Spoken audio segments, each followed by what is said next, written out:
Willie D. Live. What's up, family? A 21-year-old South Florida man says a used car dealership scammed him out of $30,000. This after he was asked to return the car for a routine inspection. Check it out.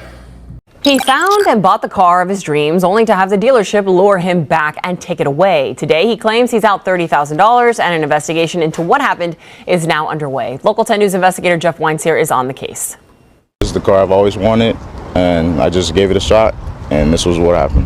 21-year-old Christian Mobley saw it online, this 2017 Jeep Grand Cherokee SRT. This is a very hard car to find. It's very rare. The Grand Cherokee sitting on the lot at Miami Auto Mall at 201 Southwest 37th Avenue near Douglas and Ponce de Leon Boulevard. Mobley bought it. 2 weeks later, the dealer lured him back. They asked you to bring the car back, saying they needed to do a rebuild inspection. Yes. There's going to be a couple days I don't want to be responsible, and then, you know what I mean, it's going to be at the inspection place. Okay. And I don't want no problems, you know what I mean? Yeah. Mobley was asked to remove all of his possessions from his SUV. I know my people ain't going to steal, but it might be the other people, you understand? Yeah. But there was never going to be an inspection. Mobley, who was suspicious, had actually placed a tracker on his Jeep. It's not at the rebuild inspection place. It's at random stores. So I follow it, and I see a random individual driving the car that I don't know. The real story, Miami Auto Mall allegedly returned Mobley's Grand Cherokee to its original owner because the dealership never paid for it. When the SUV was tracked to a home in Miramar, Mobley called police, and officers had to explain to him the Miami Auto Mall returned the Jeep to its owner. They took your money, never gave the money to him, then tell him, hey, come get back your car.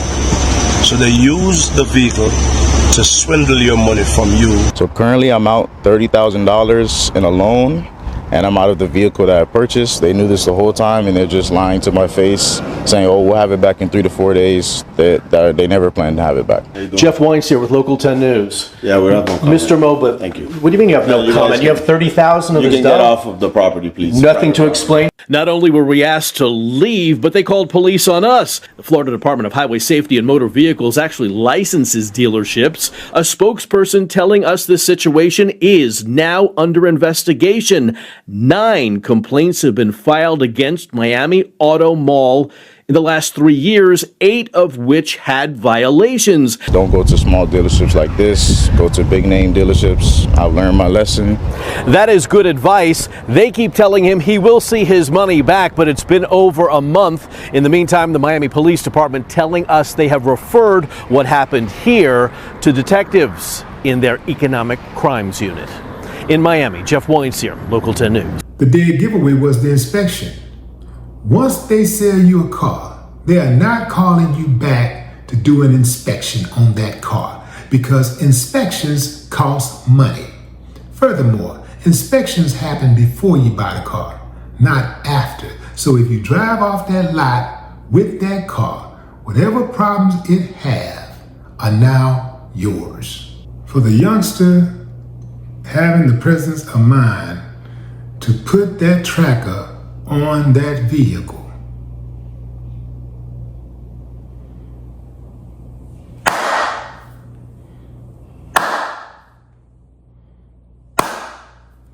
I ain't got no problem with that.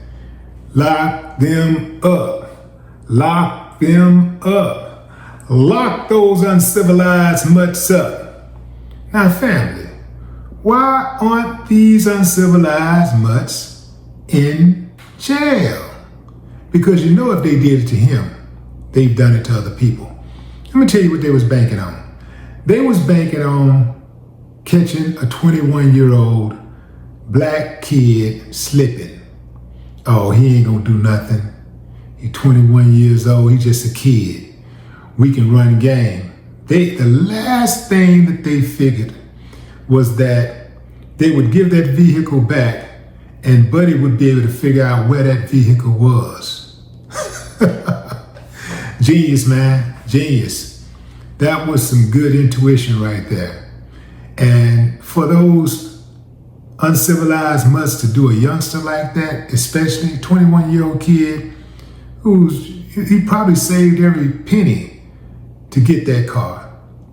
And for them to do him like that and then be so dismissive, not even provide or try to even act like you're providing an explanation, that was dirty. Let me tell you something, family.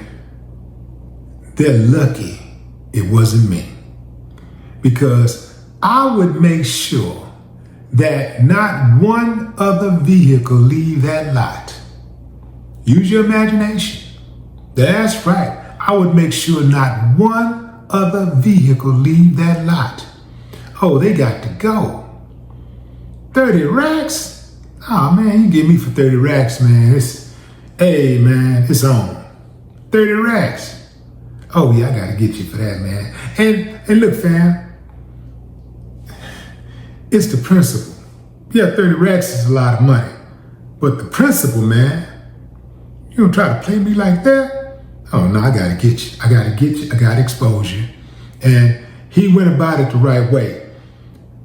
Let me tell you what they're gonna do though.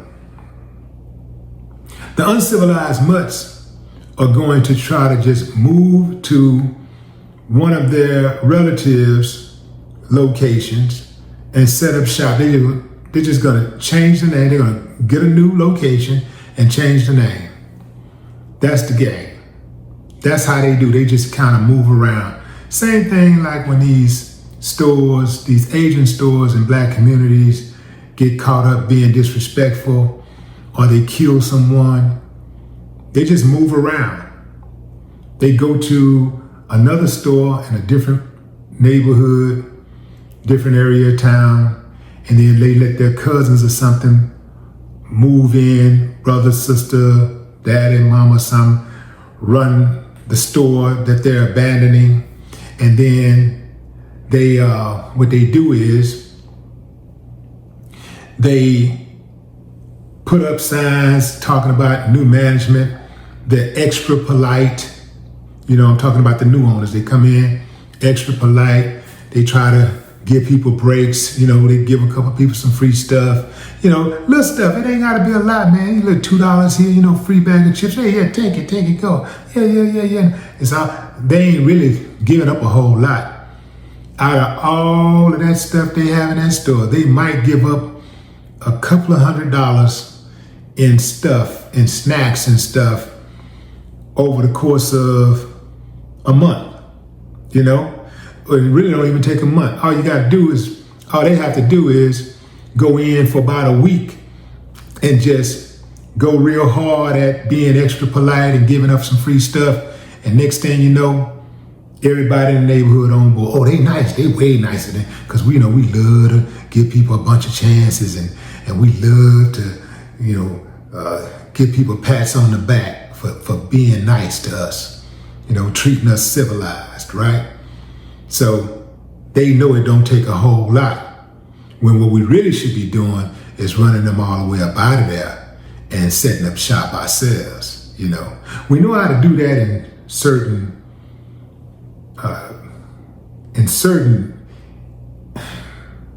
lines of work. There you go. In certain lines of work, we know how to do that.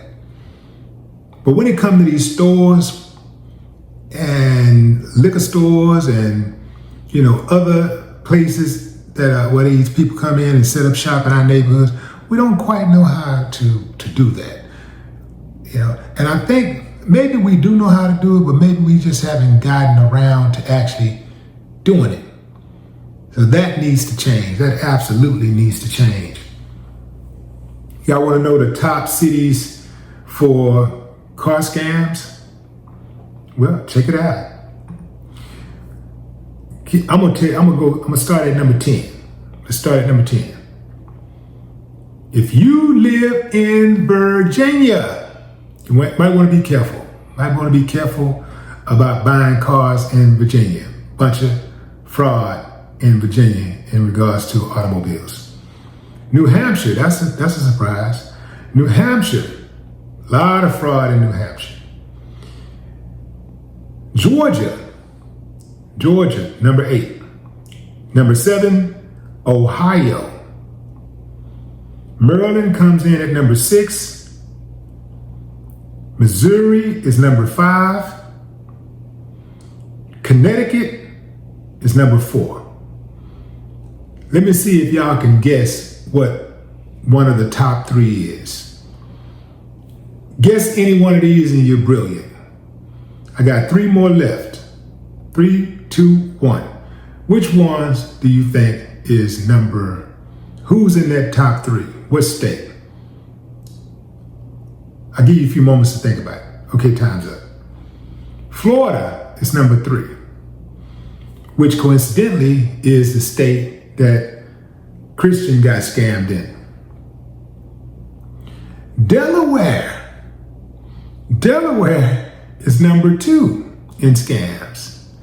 And the number 1 state that has the most fraud in all of the United States of America, dun, dun, dun, Sin City, Nevada. Yeah, Nevada is number 1 in fraud-related automobile cases. A lot of fraud out there, y'all, fam. Hey, look here, be careful. Be very careful. When I first read the headline, I thought it was a different type of fraud. I thought it was one of those frauds where they switch up the serial numbers and stuff like that, because that's a heavy, heavy fraud. And that's harder to get your car back, boy. Once they get you on one of those, boy, it takes an act of God. It takes an act of God to get your money back and get back right. You could end up in jail also. You gotta be very careful. Dude said, buy your car from large car lots. They are more reliable, especially the name brand ones, like a dealership, Toyota, BMW, Honda, whatever, just a dealership, right? They are more reliable. Those side car lots, auto mall, red flag. I ain't buying no car from an auto mall. But what say you, fam? Drop a comment. I'd love to hear your thoughts. No more talk.